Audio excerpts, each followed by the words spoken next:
Everyone, welcome to my channel. I am Neha. आज करेंगे हम क्लास 12 बिजनेस स्टडीज़ एंड आज का हमारा टॉपिक है बैरियर्स टू कम्युनिकेशन।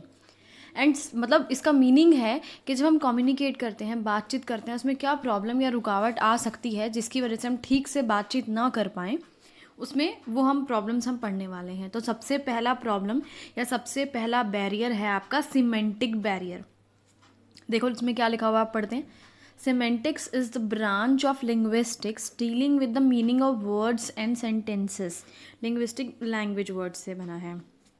Semantics में क्या होता है, ये किससे रिलेटेड है? वर्ड्स एंड सेंटेंसेस से। यानी अगर वर्ड्स और सेंटेंसेस में गलती होती है हमें बोलते वक्त, तो ये सिमेंटिक बैरियर माना जाएगा। Semantic barriers are concerned with the problems and obstructions in the process of encoding and decoding of message into words and impression.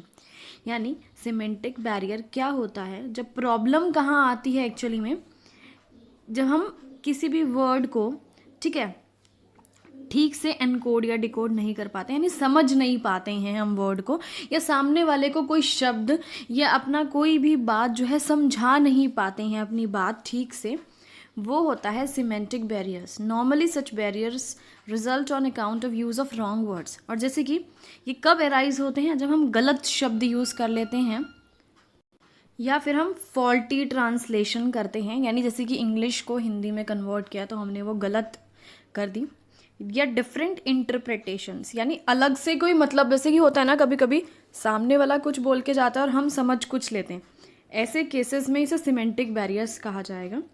इसका सबसे पहला एग्जाम्पल है आपका बैडली एक्सप्रेस्ड मैसेजेस का। क्या मतलब है? Sometimes intended message may not be conveyed by the manager to his subordinate.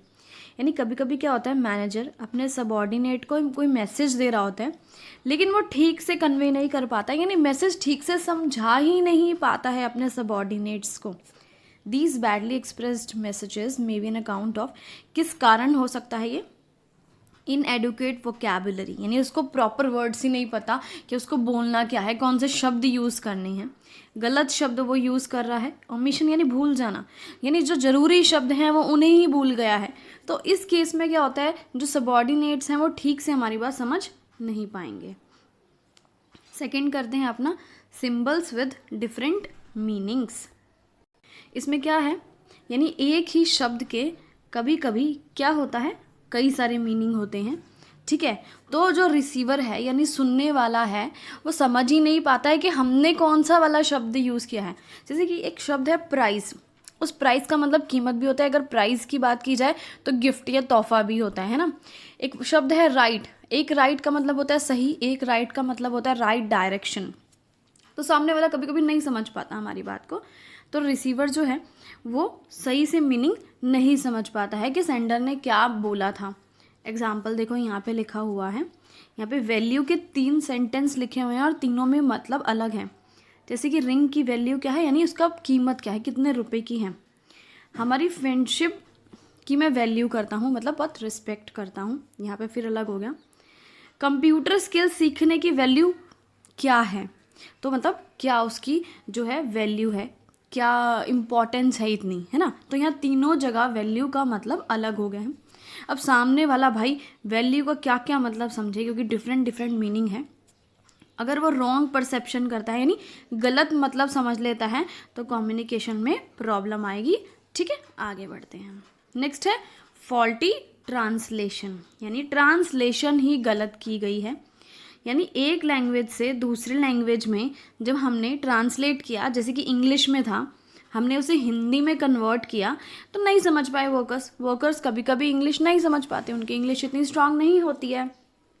If the translator, और जो ट्रांसलेटर है अगर वो प्रोफिशिएंट नहीं है, यानी बढ़िया नहीं है, वो दोनों लैंग्वेज में इंग्लिश और हिंदी दोनों में एकदम परफेक्ट नहीं है, तो मिस्टेक हो सकती है, ठीक है, जिसकी वजह से हम अलग से मीनिंग जान सकते हैं बात का, यानी बोला कुछ जा रहा है और ट्रांसलेशन कुछ हो गया है। अगला पढ़ते हैं अनक्लैरिफाइड अजम्पशंस। इसका क्या मतलब है, कभी कभी क्या होता है बात कुछ बोल दी जाती है लेकिन उसके आगे की बात हमें खुद एज्यूम करनी पड़ती है कि इसका मतलब क्या हो सकता है।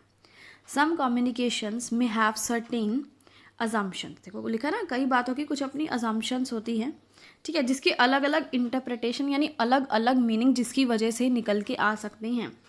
एग्जाम्पल देखो, बॉस ने कहा अपने सबॉर्डिनेट्स को कि हमारे गेस्ट का ध्यान रखना। बस ये बोल के बॉस तो चला गया, आधी अधूरी बात, लेकिन ध्यान रखना कैसे ये तो बताया नहीं भाई, किस चीज़ का ध्यान रखना है।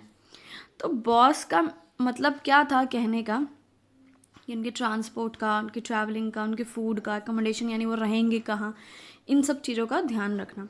लेकिन सबॉर्डिनेट्स को पता है क्या लगा कि जो गेस्ट हैं उनको ले जाके होटल में छोड़ दो ध्यान से, बस बात ख़त्म, यही केयर है। मतलब उसने, बॉस ने कुछ बोला और सबॉर्डिनेट्स ने कुछ समझ लिया है ना। तो यहाँ पे बात खुद एज्यूम करनी थी कि इस चीज़ का मतलब हो क्या सकता है, वो गलत एज्यूम कर ली तो कम्युनिकेशन में प्रॉब्लम हो गई, जिसकी वजह से गेस्ट को काफ़ी सफ़र करना पड़ा। क्यों? क्योंकि अनक्लैरिफाइड अजम्पशंस थी, यानी सबॉर्डिनेट्स ने बात को ठीक से नहीं समझा था। आगे पॉइंट है हमारा टेक्निकल जार्गन। इसका क्या मतलब है?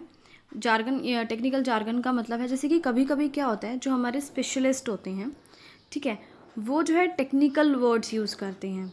किसी भी पर्सन को कुछ बता रहे हैं, कुछ भी बता रहे हैं, तो वो टेक्निकल, जैसे कि डॉक्टर्स होता है, बीमारियों के नाम लेते हैं ना, इतने खतरनाक बीमारियों के नाम लेते हैं बड़ी बड़ी, और बात चाहे छोटी हो, ठीक है, लेकिन वो समझाते ऐसे हैं कई बार डॉक्टर्स कि हमें समझ ही नहीं आता, इसमें ये हो गया, इसमें वो हो गया, इसमें पॉजिटिव हो गया, इसमें नेगेटिव हो गया, साफ साफ नहीं बताते हैं कई बार doctors.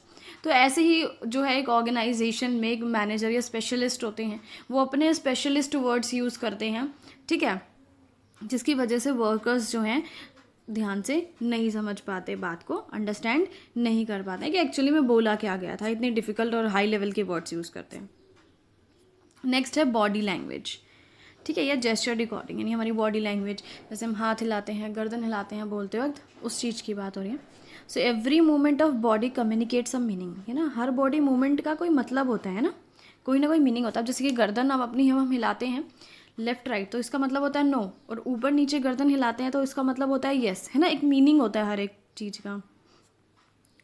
The body movement and gestures of communicator matter so much. तो भाई बॉडी मूवमेंट जो है बहुत ज़्यादा ज़रूरी है कम्युनिकेटर की, ठीक है, इम्पॉर्टेंट है। बोलते वक्त जो भी बोल रहा है उसको ध्यान रखना चाहिए कि क्या उसकी बॉडी मूवमेंट है। अगर कोई भी मैच नहीं हो रहा है कि जो वो बोल रहा है, सेड मतलब होता है बोलना, और उसकी बॉडी मूवमेंट में कोई मैच नहीं है, तो कम्युनिकेशन गलत समझी जा सकती है।